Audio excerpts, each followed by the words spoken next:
ஈழமணி திருநாட்டிலே வணிகப் பெரும் பட்டணமாம் கொழும்புமா நகரிலே ஆதிஸ்ரீ ஐயப்ப சேத்திரம் என்று விளங்குகின்ற எங்களுடைய இந்த புண்ணிய சேத்திரமானது அகில இலங்கைக்கும் ஐயப்பனை அறிமுகம் செய்த ஒரு ஆலயமாக திகழ்கின்றது.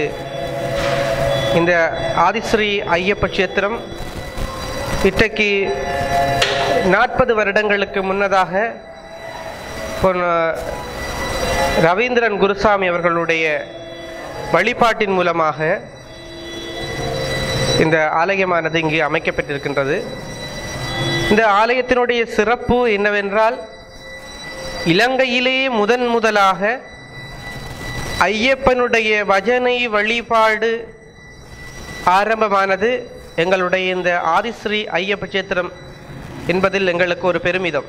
உலகத்திலே எங்களுடைய சமய மார்க்கங்கள் அழிந்து போகின்ற நிலையிலேயே இதனை தொடர்ந்து கொண்டு செல்வதற்காக பல வகையான இணையதளங்கள் வந்திருந்தாலும் எங்களுடைய இந்த பெருமானுடைய கடாட்சத்தினால் இன்று எங்களுக்கு இந்த ஒளி பதிவினை மேற்கொள்கின்றார்கள் லங்காஸ்ரீ இணையதளத்தினர்கள். இவர்களுடைய திருப்பணி சமயப்பணி மென்மேலும் வளர எம்பெருமானுடைய திருவருட் கடாட்சங்கள் என்றுமே இவங்களுக்கு கிடைக்க வேண்டும் என்று மனதன்போடு நாங்கள் பிரார்த்தனை செய்கின்றோம்.